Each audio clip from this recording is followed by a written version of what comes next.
함께 읽은 오늘 말씀은 이렇게 시작합니다. 이제 씨 뿌리는 사람의 비유를 들어보라. 한 농부가 있었습니다. 이 농부는 밭을 갈고 좋은 씨앗을 좋은 밭에 뿌렸습니다. 농부는 단지 씨를 흙에 던지는 사람이 아닙니다. 농부는 열매를 기대하는 사람입니다. 농부가 씨를 뿌릴 때 그의 눈에는 아직 보이지 않는 열매가 그려져 있습니다. 땅은 비어 있지만 농부의 마음속으로 가을의 풍성한 수확을 보고 있습니다. 그래서 농부는 수고를 아끼지 않습니다. 좋은 땅에 뿌려진 씨앗들은 아주 잘 자라서 풍성한 열매를 맺게 되었습니다. 성도님들 중에서도 농사를 경험해 보신 분들이 계실 것입니다. 요즘에는 도심에서도 텃밭을 가꾸는 분들도 있습니다. 열심히 좋은 땅을 기경하고 텃밭을 가꾸며 농부의 마음으로 내일의 열매를 기대합니다.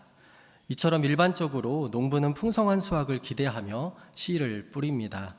좋은 밭을 가꾸고 좋은 씨앗을 심어 최선의 결과를 얻고자 합니다. 오늘 본문에서 소개하는 농부 역시 열매를 기대하며 씨를 뿌렸습니다. 하지만 이 농부의 방식은 조금 다릅니다. 좋은 밭에만 씨를 뿌리지 않고 길가에도 돌밭에도 가시덤불이 가득한 곳에서도 씨를 뿌렸습니다. 사람들은 의아해합니다. 왜 그런 곳에 씨를 뿌리냐고요. 하지만 이 농부는 포기하지 않습니다. 끝까지 씨를 뿌립니다. 당시의 농사법을 이해하면 이 장면이 좀 더 의미 있게 다가옵니다.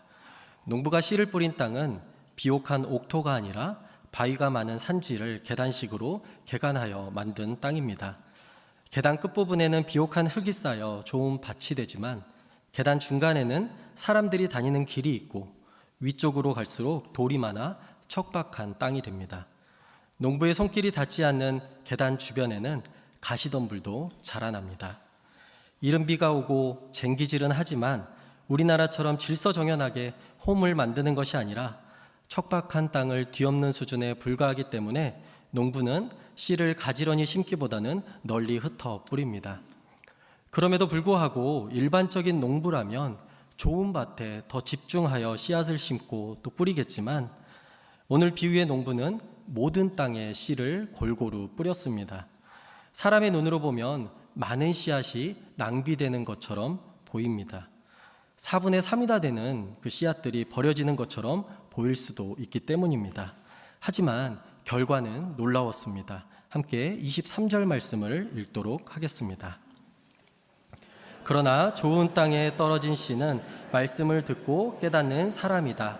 이 사람은 열매를 맺어 100배, 60배, 30배의 결실을 낸다. 아멘. 이 농부는 100배, 60배, 30배의 결실을 맺었습니다. 비록 많은 씨가 버려지고 또 열매를 맺지 못하는 것처럼 보였지만 한 밭에서 나온 소출이 모든 손해를 뛰어넘을 만큼 풍성했습니다. 사람의 눈으로 보면 어리석은 행동 같았지만 하나님의 방식은 달랐습니다. 예수님께서 이 땅에 계시는 동안 수많은 씨앗을 뿌리셨습니다. 이 씨앗은 바로 복음입니다. 예수님은 어린이와 노인, 남자와 여자, 또 부자와 가난한 자, 강한 자와 약한 자, 지위가 높은 자와 낮은 자, 죄인과 바리새인, 심지어 자기를 배반할 자에게까지 복음의 씨앗을 뿌리셨습니다. 누구든지 들을 수 있도록 모든 사람에게 이 복음의 씨앗을 뿌리셨습니다. 하지만 많은 사람들이 복음을 거절하는 것을 경험하셨고 때로는 멸시당하시고 때로는 배척당하시고 조롱과 모욕과 수치를 당하시기도 하셨습니다. 심지어 예수님을 직접 보고 기적을 경험한 사람들조차 등을 돌리고 떠나는 경우도 있었습니다. 그럼에도 예수님은 복음의 씨앗을 뿌리는 일을 멈추지 않으셨습니다. 수많은 복음의 씨앗을 뿌리신 예수님은 결국 십자가에서 자신의 생명까지도 한 알의 밀알이 되어 이 땅에서의 삶을 마치셨습니다. 예수님은 복음을 듣지만 깨닫지 못했던 길가 같은 사람들에게도 씨를 뿌렸습니다. 예수님은 처음에는 기쁨으로 복음을 받아들이지만 고난이 찾아올 때 금세 넘어지는 돌박 같은 사람들에게도 씨를 뿌리셨습니다. 예수님은 세상의 걱정과 근심, 세상의 유혹에 흔들리는 가시덤불 같은 사람들에게도 씨를 뿌리셨습니다. 많은 씨앗이 뿌려졌지만 열매 맺지 못하는 것처럼 보였습니다. 마치 그 씨앗들이 낭비되는 것처럼 보였습니다. 남미 아마존 열대우림의 아우카족에게 복음을 전하기 위해 미국의 젊은 선교사들이 정글로 향했습니다. 1956년 1월 8일 젊은 선교사들은 어렵게 이 아우카족과 만나게 되지만 부족 전사들에게 창에 찔려 모두 순교하고 말았습니다. 한 명도 전도하지 못했던 그들의 죽음을 보며 많은 사람들은 말했습니다. 왜 그렇게 귀한 젊은이들이 가망 없는 사람들에게 목숨까지 바쳐야 했는가? 헛된 죽음이다, 낭비이다 라고 말이죠. 세상의 눈으로 보면 그들의 헌신이 실패처럼 또 낭비처럼 보였습니다. 하지만 그 이후에 부족 전체가 예수 그리스도를 믿게 되고 선교사님들을 죽였던 사람들조차 복음의 열매가 되었습니다. 예수님이 뿌리신 많은 복음의 씨앗들은 헛되지 않았습니다. 이 세상에서 100배가 아니라 그 이상의 결실을 맺었습니다. 온 세상에 복음이 전파되고 하나님의 교회가 세워지고 지금 저와 여러분이 예수 그리스도의 복음의 열매, 복음의 산 증인으로 살아가고 있습니다. 사랑하는 성도 여러분, 저는 이 말씀을 묵상하면서 농부를 아버지로 생각해 보았습니다. 어떤 자녀는 돌 같은 굳은 마음으로 마음을 꾹 닫습니다. 어떤 자녀는 가시덤불이 가득합니다. 또 어떤 자녀는 관심이 없고 매일매일 마음이 흔들립니다. 어쩌면 한 자녀에게 이 모든 모습들이 보일 수도 있습니다. 그렇다면 우리는 이 자녀를 포기해야 하겠습니까? 이런 자녀들에게 씨앗들을 뿌리는 것을 낭비라고 할 수 있습니까? 하나님은 우리의 아버지가 되어주시는 분입니다. 아버지로서 이 땅에 사는 모든 자녀들을 포기하지 않으십니다. 포기가 아니라 사랑할 수밖에 없는 자녀들입니다. 때로는 우리의 마음이 길가와 같은 또 돌밭과 같은 가시덤불과 같은 마음이 있다고 하더라도 우리 아버지는 포기하지 않으십니다. 그래서 우리가 지금 이 자리에 있는 것입니다. 이것이 바로 하나님의 은혜입니다. 우리가 지금 좋은 밭이 되어 열매를 맺고 있다면 감사하십시오. 하지만 그것은 결코 우리의 노력이나 자격 때문만이 아닙니다. 처음부터 우리의 마음이 좋은 밭과 같았던 것이 아니기 때문입니다. 한때는 길가 같은 마음으로 복음을 흘려보내기도 했고 또 돌밭처럼 쉽게 무너지고 가시덤불처럼 세상의 염려와 또 욕심에 붙잡혀 살았던 사람들이었고 지금도 여전히 넘어지고 또 무너지며 살아갈 때가 있습니다. 그럼에도 불구하고 하나님은 여전히 또 앞으로도 우리를 포기하지 않으십니다. 그런 우리에게도 끊임없이 이 복음의 씨앗을 뿌리십니다. 그런 하나님의 은혜가 돌을 치우셨고 그런 하나님의 은혜가 가시덤불을 걷어내셨고 그런 하나님의 은혜가 길가 같은 마음을 부드럽게 하셔서 마침내 우리 안에 복음이 뿌리내리고 열매 맺게 하셨습니다. 우리가 복음을 믿고 살아가는 것 그 자체가 바로 전적인 하나님의 은혜입니다. 우리가 어린 양 되신 예수를 바라보는 것 역시 하나님의 전적인 은혜입니다. 그 은혜를 받은 우리의 시선은 이제 다른 밭을 향해야 합니다. 믿음이 연약한 가족을 향해서 또 동료를 향해서 이웃을 향해서 복음의 씨앗, 하나님 나라의 씨앗을 뿌려야 합니다. 말씀을 준비하면서 하나님의 마음으로 늘 기도하시는 부모님이 떠올랐습니다. 특별히 어머니가 보고 싶어 부모님이 출석하시는 교회 새벽 예배 영상을 찾아보았습니다. 저희 어머니는 모든 예배 시간에 중앙에 제가 보는 오른편 세 번째 줄 거기에 앉으시기 때문입니다. 새벽이든 철야든 주일 1부, 2부, 3부, 4부, 저녁 예배 모든 예배 시간에 그 자리에 계십니다. 한편으로는 존경스럽지만 한편으로는 무섭기도 합니다. 새벽 예배 영상을 보니 어머니가 변함없이 그 자리에 계셨습니다. 자녀들을 위해 늘 기도하시는 어머니가 무척 힘이 되고 감사했습니다. 저녁에 아버지께 연락을 드렸습니다. 아버지, 어머니가 오늘도 새벽 예배에 계시더라고요. 어머니 보니 참 좋았습니다. 힘이 됩니다. 그러자 아버지께서 말씀하셨습니다. 네 엄마가 아니다. 아, 엄마가 아니시군요. 요즘에는 제일 뒤에서 아빠랑 예배드린단다. 어느 자리에서든지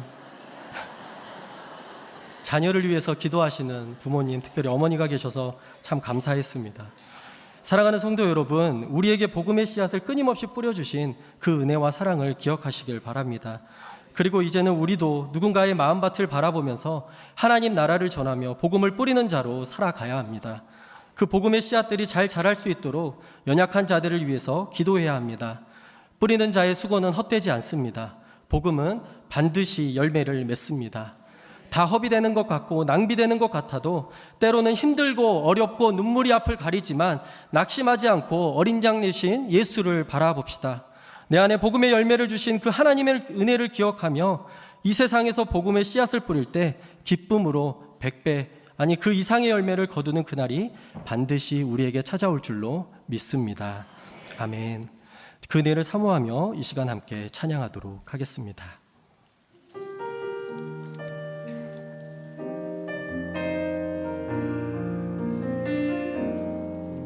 내가 누려왔던 모든 것들이,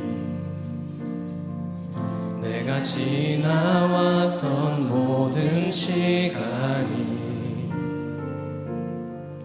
내가 걸어왔던 모든 순간이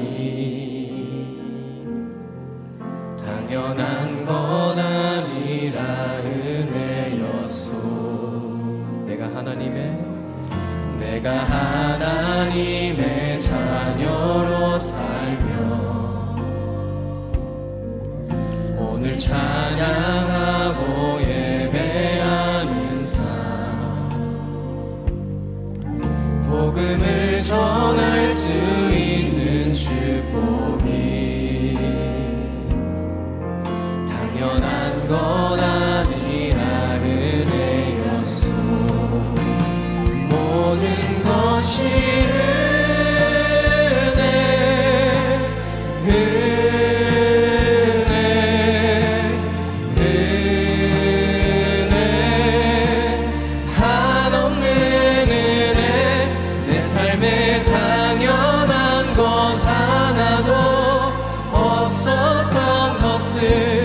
모든 것이 은혜였소.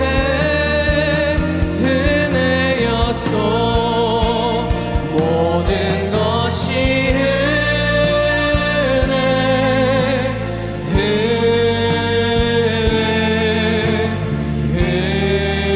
은혜 한없는 은혜.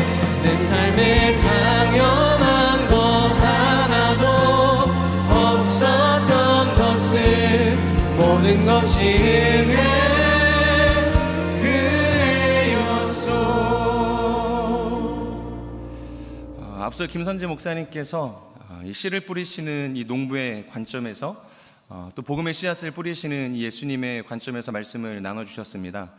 저는 23절 이 마지막 한 절을 통해서 밭의 입장에서 이 씨 뿌림을 받은 우리의 성도의 입장에서 함께 말씀을 나누기를 원하는데요. 어떻게 하면 우리가 이 옥토와 같은 밭이 되어서 이 100배의 결실을 맺을 수 있을까?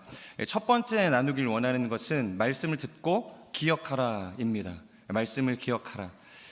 저에게는 이제 두 딸이 있는데요. 아직은 좀 어린 딸들인데 아이들을 이제 키우다 보면은 어려운 것 중에 하나가 저녁에 그렇게 잠을 이제 안 자려고 하는 것입니다. 그래서 잠을 재우려는 이 부모와 어떻게든 이 버티려는 이 자녀와의 싸움이 이렇게 매일같이 반복이 되는데, 예전에도 한번 이제 저희 딸들이 너무 잠을 안 자려고 해서 큰 전쟁을 좀 치르고 이 아이들을 이제 재우고서 나왔던 적이 있습니다. 얼마 지나지 않아서 좀 이제 쉬려고 하는데 또다시 후다다닥 이런 소리가 이제 들리는 거예요. 아니나 다를까 이제 잠을 청하고 있었던 저희 딸이 이제 또 거실로 나오는 겁니다.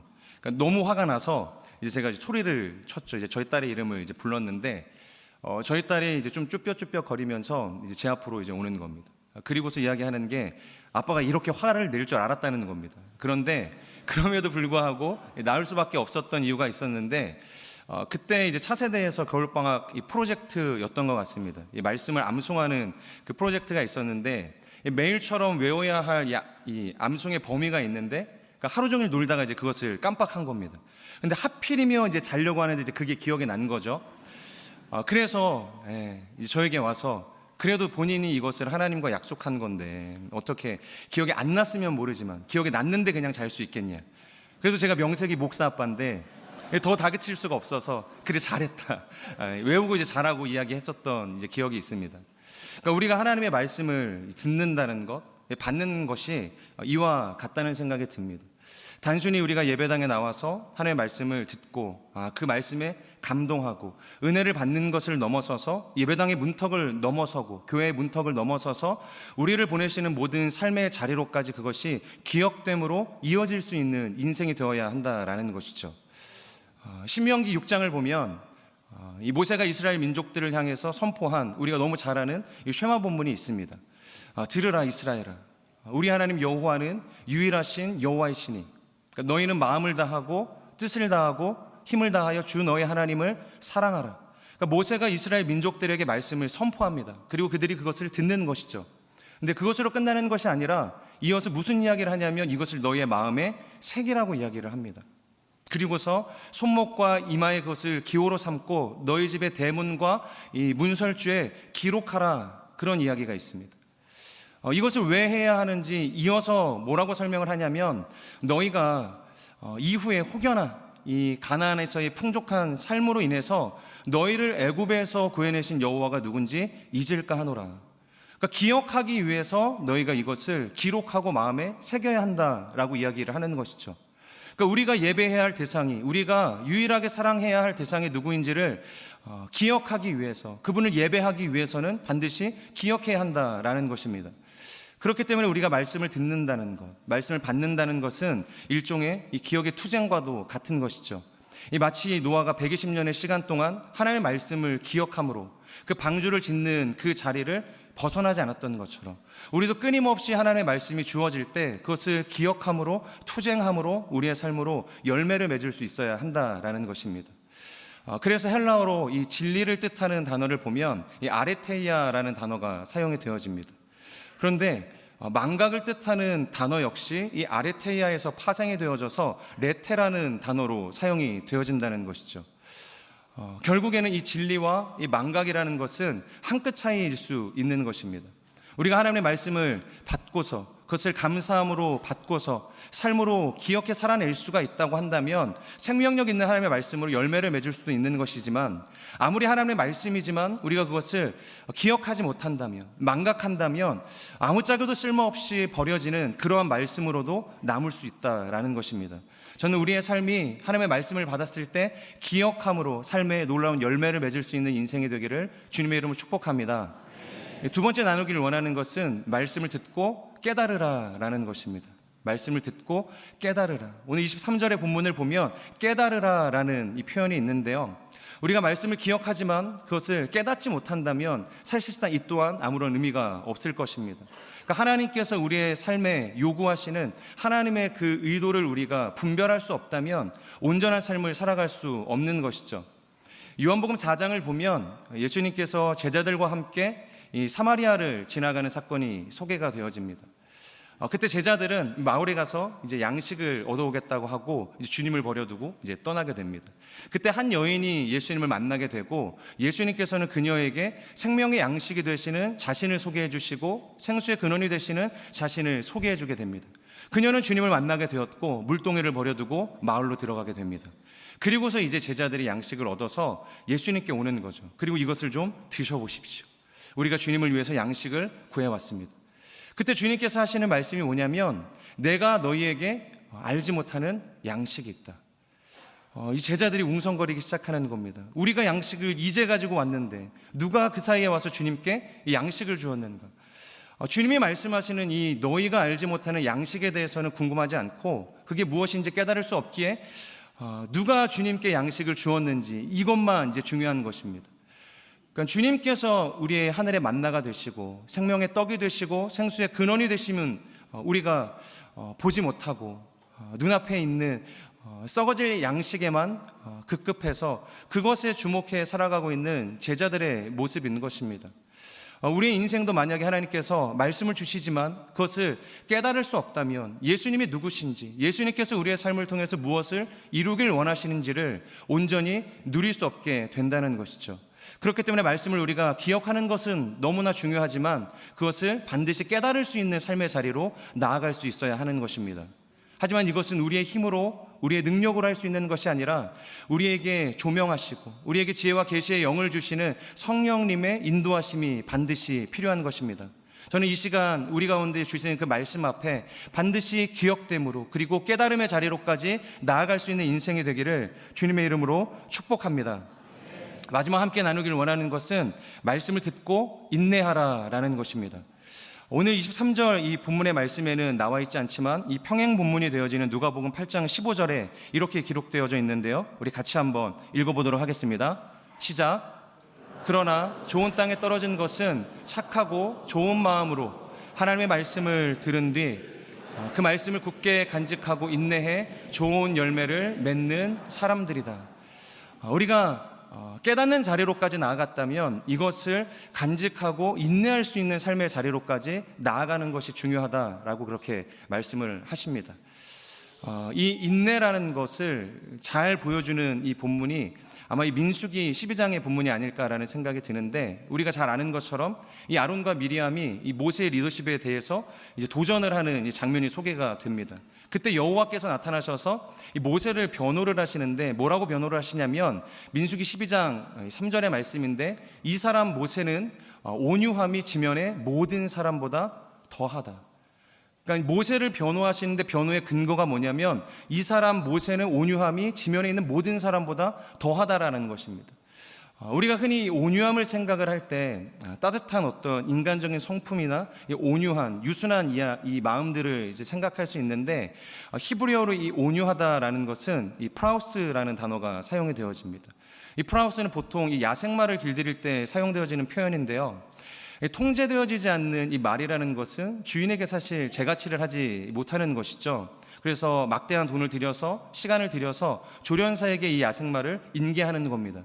그러면 그 말을 받은 조련사는 자신의 이 경험과 이 노하우를 녹여서 그 말을 이제 통제하기에 이르는 것이죠. 잘 훈련된 이제 말로 이제 조련을 하는 것입니다. 그러니까 오랜 시간을 들여서 이 말을 이제 훈련을 합니다.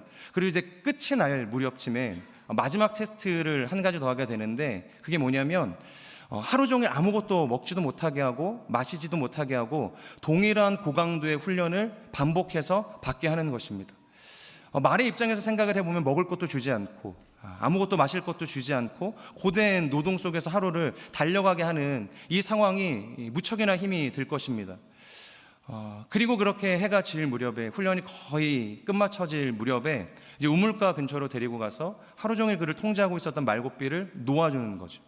어떤 일이 일어나겠습니까? 당연히 하루 종일 굶주리고 목말랐던, 그리고 고된 노동으로 피로했었던 이 말은 이 물을 향해서 달려가지 않겠습니까? 그리고 본성대로 이 머리를 쳐박고 이 물을 마시려고 할 것입니다. 자, 그런데요, 그때 이 조련사로부터 소리가 들리는 것입니다. 돌아오라는 것이죠. 아직 인내해야 할 시간이 더 남았다라는 것입니다. 아직 훈련이 끝나지 않았다라는 것이죠. 그때 이 조련사의 이야기를 듣고서 이 물을 향해서 달려가던 말머리를 돌려서 그 조련사에게 향하는 말, 그 말이 명마가 되는 것입니다. 그때 돌아오는 말을 향해서 이 조련사가 이야기하는 것이 프라우스, 내가 온유해졌구나. 드디어 네가 인내를 배웠구나. 잘했다. 이렇게 말을 칭찬하기에 이른다는 것입니다. 사랑하는 성도 여러분, 우리가 하나님 앞에서 인내한다라는 것, 그것은 우리의 본성과 이 본능을 가지고 세상을 향해서 달려나가려고 하는 그 순간 주님께서 우리에게 주시는 그 말씀이 언제나 신실하고 참됨을 우리가 믿음으로 고백하면서 주님께로 우리의 인생의 말머리를 돌려서 주님께로 나아가기를 결정하는 삶, 여러분, 그것이 온유이기도 하면서 한편으론 인내라고도 우리가 표현할 수 있는 것이죠. 그렇기 때문에 우리가 말씀을 기억하는 것, 그리고 깨닫는 것, 그리고 반드시 삶으로 그것을 인내함으로 열매를 맺을 수 있는 거룩한 삶으로 나아갈 수 있기를 주님의 이름으로 축복합니다. 네, 마지막으로 이미지 하나를 보고서 저희 같이 기도를 하면 좋을 것 같은데요. 제가 이 야생마를 길들이는 이 장면을 생각을 하면서 요즘에는 좀 이런 것들을 잘 표현해 줄 수 있는 그림이 없을까라는 생각이 들어서 서칭을 했는데 이런 놀라운 그림이 있었습니다. 무슨 사진인 것 같으신가요? 한 번 더 넘겨봐 주시겠어요? 이 애완견을 이게 안내견으로 이제 훈련을 시킬 때 최종적으로 컨펌이 되어지는 이 내용이 뭐냐면 이 주인을 데리고서 이 뮤지컬 공연을 처음부터 끝까지 그냥 아무 소리 없이 미동도 없이 지켜봐야 그래야 합격점을 받고 안내견이 된다는 것입니다. 한 번 더 넘겨봐 주시겠어요? 네, 한 마리가 아니라 수많은 강아지들이 이렇게 앉아서 어떻게든 합격을 받기 위해서 저기에 있는 것입니다. 제가 이걸 보면서 동물도 이 정도의 인내를 가질 수 있는데, 그러니까 하나님께서 우리의 인생을 말씀으로 조련하고자 하실 때, 훈련하고자 하실 때 그래도 이 동물보다는 높은 차원의 인내를 가지고서 우리가 순종해야 하는 것 아닌가. 그 정도는 돼야 우리가 이 옥토와 같은 밭이 되어서 100배의 결실을 맺는 성도의 삶을 살아낼 수 있는 것은 아닌가라는 생각을 하게 되었습니다. 오늘 우리에게 말씀을 주실 때 이와 같이 하나님이 원하시는 거룩한 기억력과 깨달음과 인내함을 가지고 풍성한 열매를 맺으시는 저와 여러분이 되기를 주님의 이름으로 축복합니다. 우리 같이 함께 말씀을 기억하면서 기도하겠습니다. 신실하신 하나님, 오늘 우리의 인생 가운데 찾아오셔서 선하시고 완전하신 하나님께서 차별 없으신 그 성품을 가지고 복음의 씨앗을 뿌리시는 줄로 믿습니다. 우리에게 자격이 있어서가 아니라 하나님이 선하시기 때문입니다. 우리의 인생을 향한 하나님의 사랑이 다함이 없으시기 때문입니다. 하나님, 우리가 그 주님의 사랑 앞에 온전한 마음으로 반응하는 인생들이 되게 하여 주시옵소서. 길가와 같던 우리의 마음들, 돌밭과 같던 우리의 마음들, 가지 덤불과 같던 우리의 마음들이 개간되어지고 변화되어져서 하나님의 말씀의 씨앗이 떨어졌을 때 기억하고 깨닫고 인내하는 삶의 자리로 나아가서 100배의 놀라운 결실을 맺는 거룩한 인생이 되게 하여 주시옵소서. 말씀을 기억하면서 우리의 삶을 주 앞에 올려드리며 주여 간절히 선포하며 통성으로 기도하며 나아가겠습니다. 주여, 오 신실하신 하나님, 자비하신 하나님께서 오늘도 우리 인생 가운데 찾아오셔서 복음의 씨앗을 뿌려주심을 우리가 믿음으로 고백합니다. 우리의 자격 때문도 아니고 우리의 의로움 때문도 아니고 오직 씨 뿌리는 농부 되시는 예수 그리스도의 사랑 때문임을 우리가 믿음으로 고백하는 인생이 될 수 있도록 성령 하나님 역사하여 주시옵소서. 하나님의 크신 은혜로 살아가는 그 주님의 그 놀라움을 경험하게 하시고 그 사랑을 힘입어 주님께 나아가는 하나님의 자녀로 살아가게 하여 주시옵소서. 다른 어떤 것을 구하는 것이 아니라 그 주님의 놀라움을, 전적인 은혜를 우리가 마음에 가지고 아버지 포기하지 않고 간절히 주님 앞에 나아가는 하나님의 예배자 될 수 있도록 주님께서 역사하여 주시옵소서. 그 모든 것을 통하여 하나님의 놀라움을 우리가 다시 한번 경험하기 원합니다. 하나님, 주님께 우리가 붙들려 있고 주님 안에서 그 모든 것을 누리며 살아가는 삶이 가장 큰 은혜이고 축복인 것을 다시 한번 깨닫는 하나님의 시간 자녀 될 수 있도록 주님께서 함께하여 주시옵소서. 주님께 나아갑니다. 주 아버지 마시고 역사하여 주시옵소서. 이시 한번 더 기도하며 나아갈 때 하나님, 씨 뿌리는 농부의 마음으로 오늘도 나를 포기하지 않는 주님의 전적인 은혜와 사랑을 경험하게 하여 주시옵소서. 좋은 밭이 될 수 있는 이유는 무엇입니까? 그것은 어떤 밭이든 내가 어떤 상황과 환경일지라도 우리에게 끊임없이 말씀하시고 포기하지 않는 은혜를 베푸시는 주님의 한량없는 사랑 때문인 것을 말씀을 통해 보았습니다. 그한 은혜와 사랑이 충만하게 경험되는 이 아침이 되게 하여 주시옵소서. 그리고 더 나아가 우리도 그 하나님의 마음을 품고 세상 가운데 복음의 씨를 뿌리는 하나님의 자녀가 되게 하여 주시옵소서. 시편의 말씀처럼 눈물을 흘리며 씨를 뿌리는 자는 기쁨으로 거둔다라고 말씀하셨습니다. 그 기쁨을 누리는 인생이 되게 하여 주시옵소서. 이 시간 주 한번 부리며 기도하며 나아갑니다. 주여, 하나님 아버지, 그렇습니다. 우리가 좋은 밭이 될 수 있는 이유는 무엇입니까? 하나님께서 친히 오늘도 나의 어떠한 상황과 환경일지라도 내가 어떠한 마음을 가질지라도 씨를 뿌리고 계신 것을 우리가 보게 됩니다. 하나님, 그 씨 뿌리는 하나님의 마음을 우리가 동일하게 품게 하시고 이 세상 가운데서도 그 하나님의 은혜를 붙잡고 놀라운 주님의 포기하지 않는 그 주님의 은혜와 사랑을 붙잡고 하나님 앞에 나아가 신실하게 살아가는 은혜의 자녀, 사랑의 자녀로 살아가게 하여 주시옵소서. 아버지, 그 은혜와 사랑을 나만 가지고 살아가지 않기 원합니다. 나만 아버지 나를 위하여 살아가는 것이 아니라 동일하게 내 옆에 가족과 친구와 주변의 아버지 영혼들에게 동일한 다른 마음밭에게 그 씨앗을 뿌릴 수 있는 믿음의 자녀 되게 하여 주시옵소서. 눈물을 흘리며 씨를 뿌리는 자에게 기쁨으로 주님 응답하신다라고 말씀하셨던 그 말씀처럼 오늘 우리가 눈물을 흘릴 수 있고 또 때로는 아직 하나님의 타이밍이 아닐 수 있지만 반드시 이루시고 반드시 하나님의 은혜를 주시는 그 주님의 신실하신 말씀을 붙들고 살아가는 하나님의 자녀로 살아가게 하여 주시옵소서. 그 기쁨을 우리가 함께 동참하는 자녀 되기도 합니다. 그 기쁨이 우리에게 기쁨, 인생의 참 기쁨이 되게 하여 주시고 포기하지 않는 인생의 정말 평안함과 기쁨이 될 수 있도록 주님께서 역사하여 주시옵소서. 오 주님께 나아갑니다. 주여 아버지 임하시고 역사하여 주시옵소서. 주여 아버지께 나아갑니다. 주여 아버지 일하시고 역사하여 주시옵소서. 주님께 나아간 한 사람마다 붙드는 이 아침 되게 하여 주시옵소서. 주님께 나아갑니다. 계속해서 기도하며 나아갈 때 하나님 이 시간 들은 주님의 말씀이 한순간으로 끝나는 말씀이 되지 않게 하여 주시옵소서. 좋은 밭에 좋은 마음에 뿌려진 지금 이 말씀이 고난이나 핍박에 걸려 뿌리가 뽑히는 돌밭으로 변하지 않게 하시고 이 세상의 걱정과 돈의 유혹과 그 가시덤불을 걷어내는 다시 한번 뿌리가 깊게 내리는 좋은 땅의 말씀이 오늘 하루 우리의 인생의 말씀이 되게 하여 주시옵소서.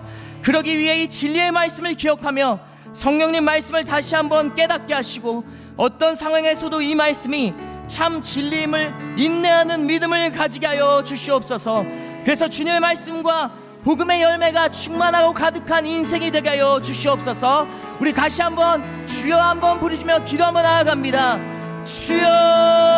주여 하나님 이 시간 들은 주의 말씀 좋은 밭에 뿌려졌음을 고백합니다. 아버지 열린 마음 가운데 뿌려진 이 말씀이 이 마음밭이 변하지 않게 하여 주시옵소서. 하나님 이 말씀이 고난이나 핍박에 걸려 다시 뿌리가 뽑히지 않게 합니다. 하나님 돌밭으로 변하지 않게 합니다. 이 세상의 걱정과 돈의 유혹 아버지 나의 인생에 이제 이 교회에서 아버지 삶의 삶을 나아갈 때 많은 걱정과 염려가 있을 것인데 그것에 아버지 흔들리지 않는 그 가시덤불에 아버지 방해되지 않는 주님의 말씀이 되게 하여 주시옵소서. 이 말씀이 정말로 나의 인생에 계속해서 뿌리내리고 성장해 나아가는 주님의 놀라운 신실한 주님께서 경작하시는 말씀이 될 수 있도록 내 안에서 주님 역사하여 주시옵소서. 아버지 이 진리의 말씀을 다시 한번 기억하려 합니다.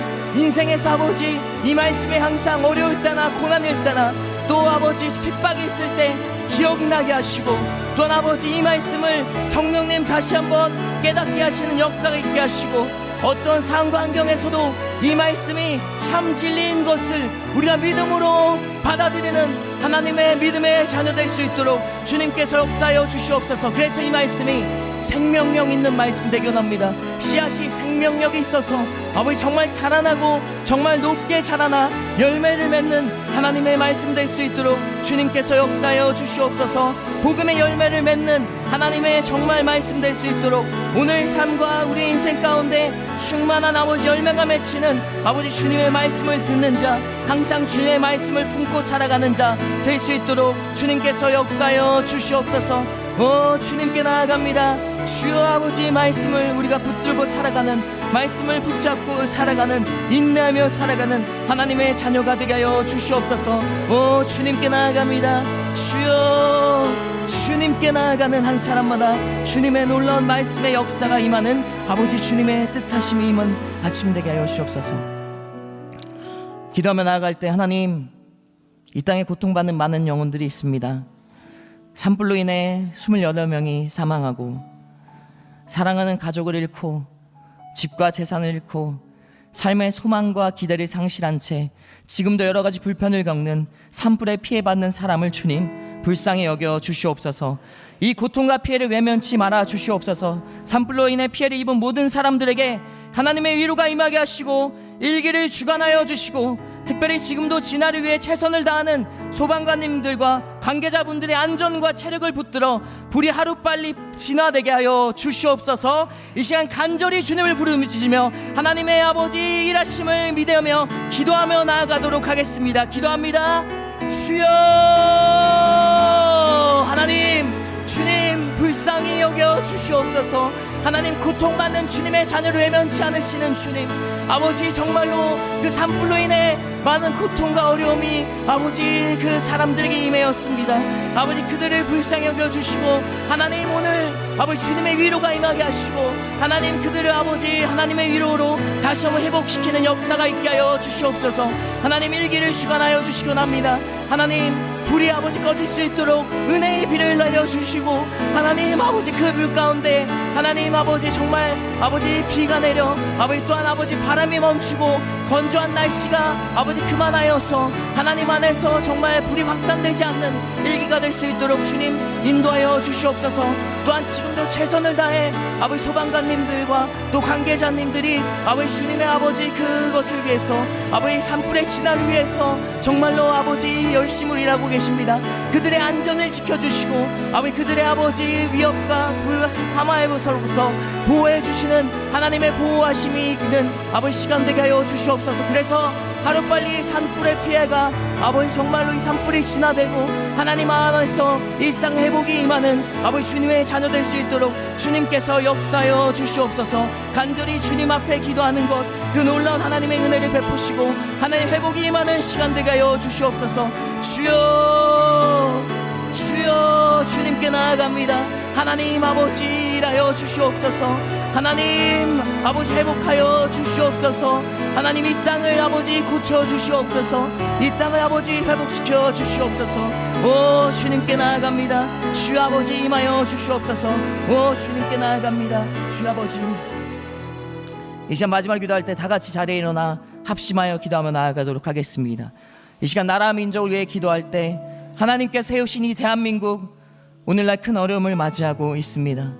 시기와 질투와 분열과 폭력으로 얼룩지고 높은 자살률과 낮은 출산율의 현실을 보면 미래가 캄캄해 보입니다.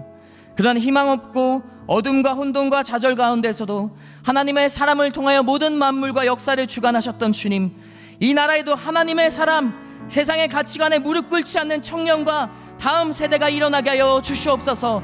믿음의 선배들과 어르신들 역시 하나님의 꿈을 꾸고 환상을 보는 희망을 가지고 살아가는 하나님의 아버지 자녀가 되게 하여 주시옵소서.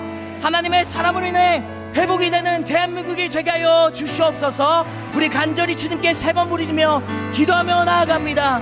주여 주여 주여. 하나님의 사람이 일어나게 하여 주시옵소서. 어둡고 암담한 이 현실 속에 하나님 분열과 아버지 폭력과 서로를 향한 손가락질 난무하는 희망 없고 빛도 없는 이 대한민국에 하나님의 사람을 일하여 아버지 다시 한번 회복이 임하게 하시고 하나님의 사람 바알에 무릎 꿇지 않는 하나님의 사람들이 사회각 영역에 일어나 하나님의 통치가 회복되는 대한민국이 되게 하여 주시옵소서. 하나님 믿음의 선배들과 어르신들이 하나님의 뜻과 지혜를 가지고 아버지 희망을 가지고 소망을 가지고 하나님의 노래를 아버지 찬양하며 하나님의 역사하심을 바라며 살아가는 삶의 자리에서 그렇게 아버지 살아가는 하나님의 자녀가 되게 하여 주시옵소서. 하나님 또한 세상의 가치관에 아버지 혼탁한 이 아버지 만물의 유물론과 진화와 여러가지 아버지 기독교를 교리를 위협하는 하나님의 아버지 말씀을 위협하는 진리를 공격하는 것들에서 휩쓸리지 않게 하시고 세상의 아버지 가치관 속에서도 하나님께 중심을 가지고 살아가는 믿음의 담대한 청년들을 세워주시옵소서. 그래서 아버지 하나님께 무릎 꿇는 사람, 기도로 아버지 단을 세우는 하나님의 자녀들로 인해서 하나님의 사람을 위해서 하나님 역사가 일어나게 하여 주시옵소서. 회복의 역사가 일어날지어다. 회복의 역사가 일어날지어다. 대한민국이 다시 한번 주님의 온전하고 순결한 나라가 되게 하여 주시옵소서. 아버지 눈물로 씨를 뿌리는 하나님 대한민국의 아버지 현실 가운데 우리가 그러한 하나님의 영역을 회복하는 씨 뿌리는 자가 되게 하여 주시옵소서. 주님께 나아갑니다. 오 주 아버지, 주님의 놀라움 가운데 우리가 살아가는 하나님의 자녀가 되게 하여 주시옵소서. 오 주님께 나아갑니다. 주 아버지 임하시고 역사하여 주시옵소서. 하나님 아버지, 오늘도 주님의 말씀으로 우리를 새롭게 하시고 우리의 마음에 주님의 말씀의 씨앗을 뿌려주신 주님을 찬양하며 나아갑니다. 하나님이 교회에서 이곳에서 나아가 세상 가운데 나아갈 때 그 말씀의 씨앗이 생명력 있게 살아 숨쉬는 말씀 되게 하여 주시옵소서. 인생이 바뀌고 삶이 바뀌고 하나님 안에서 살아가는 그리스도의 자녀로 살아가는 우리의 오늘 하루, 우리의 인생이 되게 하여 주시옵소서. 주님의 말씀으로 항상 나아가는 주님의 자녀 되게 하여 주시옵소서. 그렇게 행하실 주님을 기대합니다. 우리의 희망이 되고 소망이 되시는 주님을 바라며 하나님의 자녀로 살아가는 은혜의 기쁨이 충만한 삶 되게 하여 주시옵소서. 이제는 우리 주 예수 그리스도의 은혜와 하나님의 사랑과 성령님의 교통하심이 오늘도 한 영혼을 향해 씨를 뿌리시는 주님의 사랑과 그 말씀을 붙들고 나아가는 모든 성도님들 위해, 나라와 민족 위에, 선교사님들 위해 지금부터 영원토록 함께하기를 간절히 축원하옵나이다. 아멘.